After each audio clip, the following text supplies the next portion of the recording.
Murakaza neza kuri YouTube channel ya Rusoko Media. Ahangaha ndagira ngo twibukiranye neza mu myaka nk'ibiri ishize ubwo mu Rwanda hageze icyorezo cyitwa COVID-19. Muzi imvururu zabaye, muzi ukuntu abantu bose babyakiriye. Kuri uyu munsi wa mbere wa gahunda ya guma mu rugo mu mujyi wa Kigali, abashakaga kujya mu miryango yabo mu ntara bahawe imodoka zitwara abagenzi mu buryo bwa rusange bakishyurira amafaranga y'urugendo. Ahangaha ndagira ngo mbibutse neza ni ku itariki 8 z'ukwa gatatu.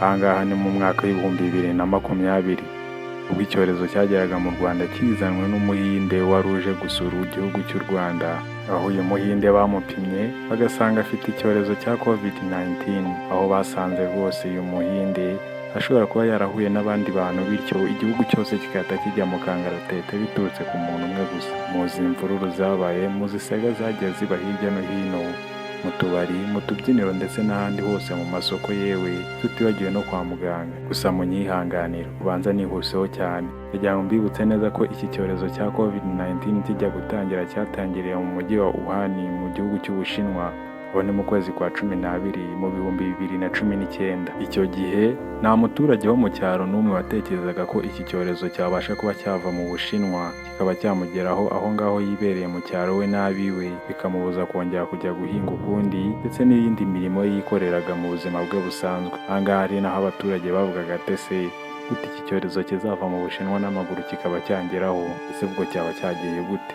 Niba wumva ugomba kuva mu mujyi cyangwa se mu ntara ukaba bifashaho icyemezo, ariko kucyo kwiyubahiriza 100% byo ntabwo bisubira inyuma, kandi nta nubwo umuntu yajyayiza kubigabanya. Gusa bidaciye kabiri cyaraje kuko icyo cyorezo kiratuzahaza twese, kidushyira hasi, tutibagiwe abantu bakuru, abana, bangavu ndetse n'abagore bose. Kiraza twese kidushyira hasi mu kanya nk'ako guhumbya, dore ko buri kimwe cyose bagifunze mu gihe kingana n'umwaka wose. Ariko se murimo kwibaza iki cyorezo kindi cyaje cyitwa Mpox kiramutse kikwirakwiriye hirya no hino cyamara bangana iki? Dore ko abenshi bavuga ko kirusha ubukana iyo COVID-19 murimo kuvuga aho ngaho. Muri kumwe na Abdati, murakaza. Ndabizi ushobora kuba uri kureba iyi video ariko harabuze kampani yizewe cyangwa se ahantu hizewe wakura abantu bakunogereza umurimo nk'uko ubyifuza. Aha ndavuga gutera amarangi, kuba bagukorera electricity yo mu nzu, bakagukorera intebe n'izindi design zigiye zitandukanye, turavugamo nk'amatablo. Aba ni abandi ni Omar Group. Mubakeneye wabahamagara kuri izo nimero uri kubona aho hasi kuri screen yawe, dore ko ibarangaje imbere no kubona inzu yawe ikeye uri kwitahamo n'umuryango wawe. Of course, yesterday that the World Health Organization declared Mpox, the outbreak in parts of Africa, a public health emergency of international concern. Iyi Mpox cyangwa se Monkeypox, iki akaba ari icyorezo cyaturutse mu nkende, ariyo mpamvu cyitwa Mpox cyangwa se Monkeypox. Mu busanzwe monkey muzi ko ari inkende, uwo mu mpine ari nabyo bahinnye bagahita babigira Mpox. Iki cyorezo bwa mbere cyagaragaye mu 1958, aho ni mu gihugu cya Denmark, aho abashakashatsi bari bicaye barimo gukora ubushakashatsi bundi butandukanye, bapimye zimwe mu nkende ziri aho ngaho muri laboratwari, basangamo imwe ifite icyo cyorezo cya Mpox cyangwa se cya Monkeypox. Aho ni mu 1958 bwa mbere igaragara mu mubiri w'umuntu, ikaba yaragaragaye mu gihugu cya Democratic Republic of Congo. Anga kikaba cyaragaragaye mu mwana w'umuhungu ufite amezi 9. Ahangaha ni mu 1970. Bwa mbere iyi Mpox igaragara mu mubiri w'umuntu, ariko iki gihe iyi Mpox bwa mbere igaragara mu mubiri w'umuntu nta n'umwe wari uzi ko yagira ubukana cyangwa se ibashe kuba yazengereza iyi si dutuye nk'aka kageni, dore ko ubu ngubu twicaye ahangaha amagingo aya abashakashatsi benshi barara bataryamye barimo kuba barwana no kuba bakora inkingo z'iyi Mpox irimo kuba yajujubya isi, dore ko abenshi bari bazi ko iri muri Afurika gusa mbere ho gatoya yuko igera muri ibyo bihugu bindi byatinywe cyangwa se byatumye iki cyorezo bagishyira ku rundi rwego. Iki cyorezo kikaba cyaragiye gikwirakwira mu bihugu bigiye bitandukanye, ariko bwa mbere ku isoko kikaba cyaraturutse muri Congo, aho nyuma bwa kabiri cyaje kuba cyapimwa kigasangwa mu gihugu cy'u Rwanda, aho basanze bamwe mu baturage babasha kuba bajya muri icyo gihugu cya Congo no barabashije kuba bakandura icyo cyorezo cya Mpox. Bwa kabiri kiza kugaragara mu gihugu cya Uganda.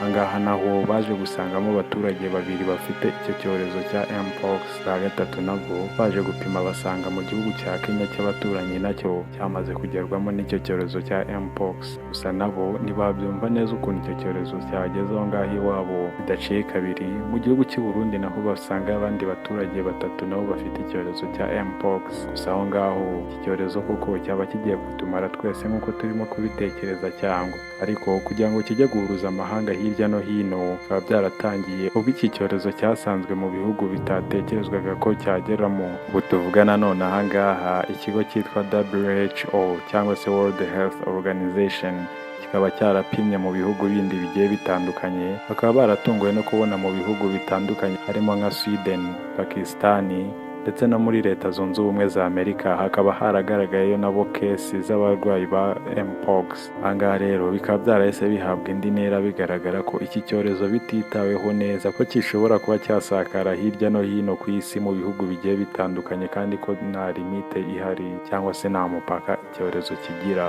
Bityo rero iki kigo cya WHO mu minsi ishize nayo itarenze ine kikaba cyaratangaje ko ubu ngubu tuvugana none ahangaha ko bamaze gutanga komande y'inkingo zirenga miliyoni 10 zizoherezwa muri Afurika. Ahangaha akaba ari inkingo za mbere zizaterwa abaturage bagiye batandukanye hirya no hino, dore ko WHO ikaba yaramaze no gusohora amafaranga y'ingengo y'imari yayo izakomeza gukoresha muri ubu buvuzi bwa mpox, aho yasohoye angana na miliyoni 15 z'amadolari y'Amerika. Ariko ubu tuvugana none ahangaha bamaze kuba basohora angana na miliyoni 1,450. aya ngaya akaba ari arimo kuba yakoreshwa isaha iyi tuvugana, bazabasha kuba bakoresha bakingira abaturage bamwe na bamwe batandukanye hirya no hino ku isi. Ubu tuvugana ushobora kumva iki cyorezo kimeze gutyo ukavuga ati ese iki cyorezo ubu ngubu koko ubu cyakica abantu bangana iki?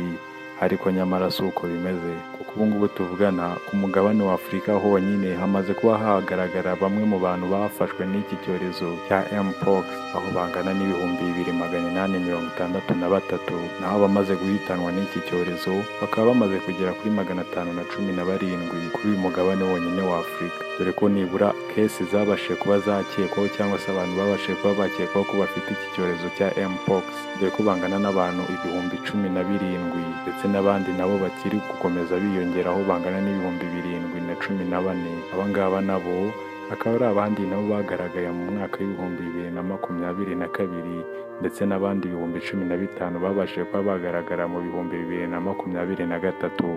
Hagati aho ushobora kuba wakibaza ati ese iki cyorezo cyageze mu Rwanda ryari, cyafashe bangahe ubu ngubu tuvugana, ese abo bantu baherereye he, ndetse nabo bakekwa bose baherereye hagana hehe barimo kuba bashaka hirya no hino mu Rwanda. Ubu ngubu tuvugana mu Rwanda kikaba cyarageze ku itariki 27 z'ukwa karindwi mu 2024, hakaba hamaze kuripotingwa cyangwa se kuba hagaragara kesi z'abantu 4.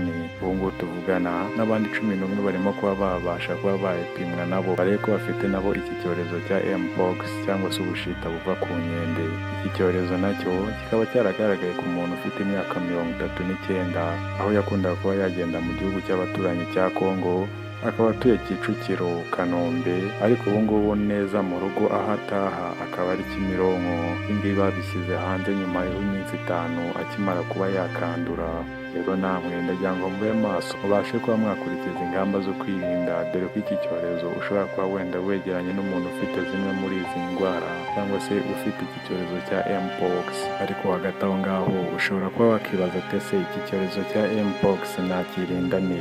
Nta kindi WHO cyangwa se World Health Organization ibasha kuba yakubwira, usibye kuba yakubwira ati irinde kuba wagurana imyenda n'umuntu uwo ari we wese ubonye, amashuka cyangwa se ibiringiti.